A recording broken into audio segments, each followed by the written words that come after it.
sini sebagai koordinator di Masjid Agung Al Jihad Ciputat ini. Ya. Ada suatu sejarah atau kisahnya nggak sih Pak, kenapa bisa diberi nama Masjid Agung Al Jihad ini? Iya, kalau kita lihat dari Al Jihadnya itu kan berarti kan ada satu apa namanya tuh satu perjuangan gitu ya. Jadi atas perjuangan para apa namanya itu para dewan pendiri, dewan pembina pada saat itu, mereka berjihad bagaimana caranya mendapatkan dana supaya masjid ini bisa dibangun lebih baik lagi dari yang sebelumnya.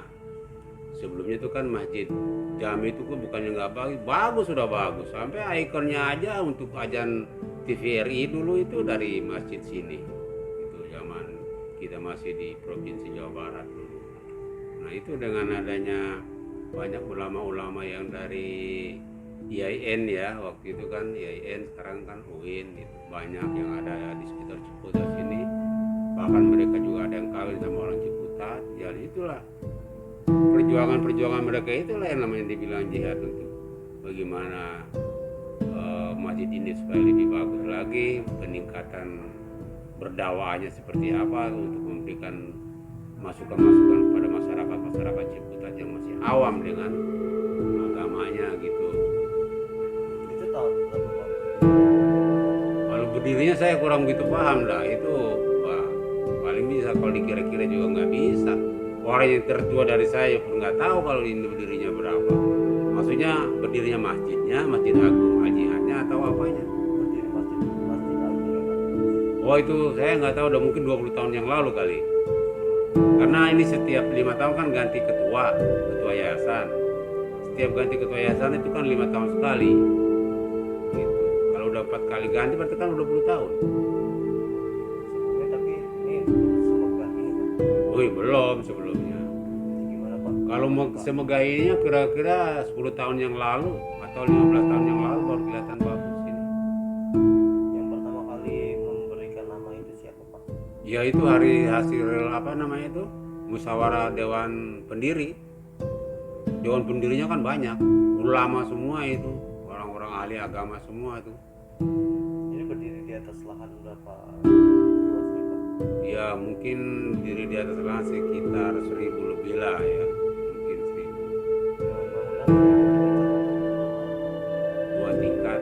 Nah, iya yang satu tingkat di atas itu untuk sholat, yang di bawah lantai bawah itu untuk gedung serbaguna, kegiatan misalkan. Ya kegiatan apa aja lah, misalkan ada termasuk ada pesta perkawinan atau akad nikah, atau juga memang ada lomba baca Al-Quran dan sebagainya, baca MTQ gitu ya. Kegiatan-kegiatan Islam lah, PHBI, peringatan Hari Besar Islam, itu kita adakan di situ. Bapak dari lahan yang dimiliki masjid yang dimiliki apakah lahan milik pemerintah atau lahan hibah atau seperti apa? Oh, itulah hibah dari seorang keturunan Arab mungkin itu yang namanya Tuan Salim. Tuan Salim itu dia yang mewakafkan tanahnya ini untuk dibikinlah langgar dulunya, terus dibikin dari langgar berkembang menjadi masjid Jami, berkembang terus menjadi yayasan Masjid Agung Al Jihad setelah dibikin sertifikat wakaf baru.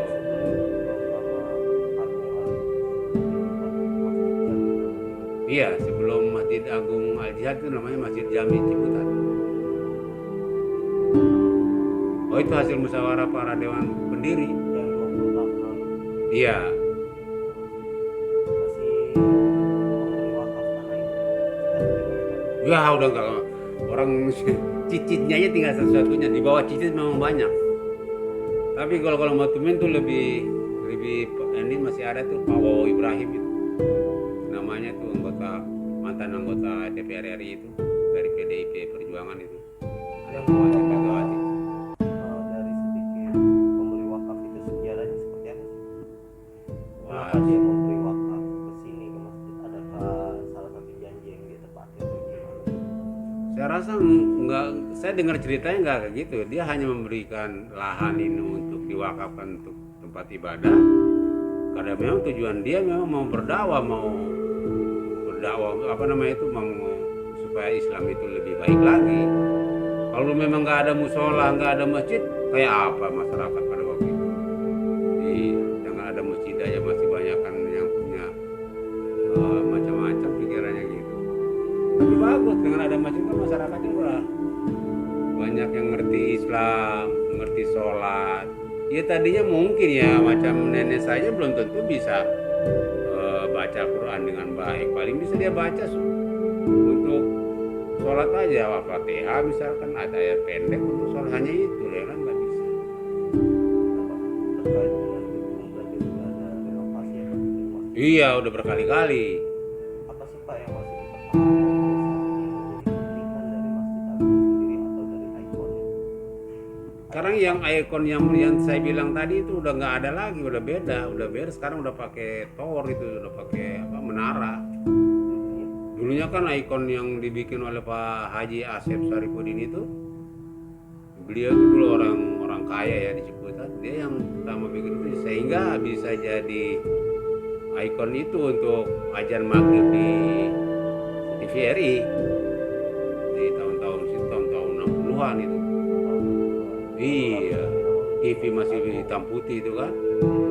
Iya, TV masih hitam putih, listrik juga masih yang orang kaya aja pakai diesel. Jadi ada TV waktu itu. Dan sudah diganti menjadi kubah biasa. Iya, kubah biasa. Sekarang udah kubah biasa. Kalau dulu kan bentuknya kayak bling-bling gitu. Tahu aslinya kemana kalau ada Pak Haji Ramli ini sebagai apa namanya itu? Apa namanya tadi saya bilang? Yang membangun ini apa namanya? Arsiteknya itu. Kalau dia ada dia simpen itu. Oh, jadi ini arsiteknya ada khusus ya Pak? Ada. Keren sekarang Pak, di zaman modernisasi sekarang gedung bangunan ini menggunakan arsitek dari lokal atau dari luar Pak? Enggak, dari orang sini juga Pak Haji Ramli itu. Ya mungkin ya sebagai ini ya dari dia, karena beliau memang insinyur dari UI, ya banyak dibantu masukan-masukan dari hasil musyawarah daripada Dewan Pendiri, ya beliau diaplikasikan gitu. Itu coba di atas gua kan ada hitam sebelah kiri sebelah kanan itu seperti Ka'bah kan, itu kan dari pikiran Pak Haji Ramli, dia yang bikin. Kan banyak kan orang-orang kalau datang ke atas lumayan enak bagus, yang ada tulisan Muhammad dengan Allah itu kan hitam ya, seolah-olah Ka'bah gitu kan, seolah-olah itu kan beliau idenya. Itu pun beliau itu kan hasil musyawarah Dewan Pendiri, Dewan Pembina. Supaya kalau memang sepakat begitu ya baru dibikin begitu.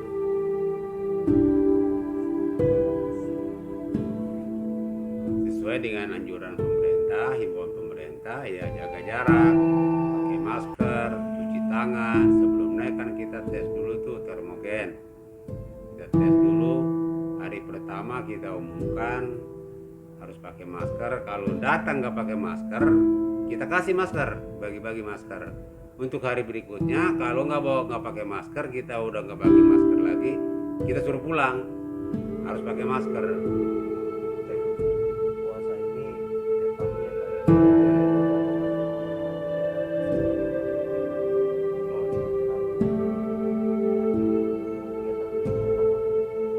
Kegiatan unik untuk masa pandemi ini 2 kali kita ngalami lebaran, itu nggak ada kegiatan yang unik. Paling yang ada sekarang kita tarawih dengan menjaga jarak. Paling sorenya kita adakan buka puasa bersama, dan buka puasa bersama itu kita juga dapat perbukaan dari masyarakat sekitar yang ngirim setiap sore untuk buka bersama. Orang dari mana-mana ya, ada musafir atau apa orang datang singgah sholat, tapi kita adakan buka bersama. Ini kan masjid posisinya strategis Pak ya. Iya. Bisa dibilang antar penghubung daerah ya Pak. Nah,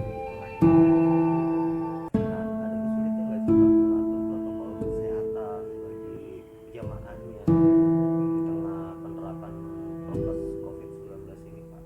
Saya rasa untuk kedua kalinya nih nggak begitu sulit. Kalau pertama dulu ya agak sulit, kita bisa ribut loh sama jamaah. Kalau sekarang mereka mungkin udah terlalu lama jadi ngerti sendiri, datang dengan sendirinya. Sebelum wudhu ada itu sabun itu, cuci tangan dulu, ada sanitizer-nya mereka pakai. Udah nggak begitu sulit, karena untuk sholatnya kita udah pakai tanda, pakai jarak. Jadi mereka udah ngerti. Kalau baru-baru kan susah, baru-baru agak sulit. Makanya dianjurkan untuk tutup aja, jangan sepakai sholat. Baru-baru kan gitu. Nah kalau sekarang karena mereka udah ngerti, jamaahnya udah ngerti, masyarakat udah ngerti, ya enggak sulit. Artinya Nggak ada. kalau maghrib itu sering banyak berkumpul warga Pak, dari musafir atau pengguna jalan yang melintas bukan di sini Pak. Ya nggak begitu aja, lumayan. Kalau kemarin kan baru hari pertama, kita nggak tahu karena hujan lagi ya. Jadi ya lumayan, cukup. Biasa mereka teratur. Setelah itu sholat, gitu. Sholat maghrib baru. Hanya sekedar untuk melepas buka puasa. Iya, karena udah kepepet. Ya pada memang kalau mereka yang punya uang mungkin ke warung atau beli. Dulu daripada dia beli dulu di pinggir jalan, wah ada masjid. Datang kemari, kita sediain. Ada kegiatan khusus Pak menjelang hari raya atau di malam takbiran. Kegiatan khususnya sekarang tuh mau keadaan begini belum ada lah, nggak ada kayaknya. Kalau biasanya kalau buat tradisi apa Pak? Ya paling anak-anak ya apa takbiran lah, takbir rame-rame, pukul beduk apa alat tradisi zaman dulu. Pakai speaker sekarang anak-anak muda keliling atau sekitar masjid rame. Sekarang nggak kayak gitu. Sekarang jadi karena di sini ya Pak. Iya, jadi kita tetap ikutin anjuran apa atau himbauan pemerintah. Kita harus tertib gitu. Himbauan pemerintah kayak gitu ya, kita memang harus turuti. Kalau kita nggak turut gimana?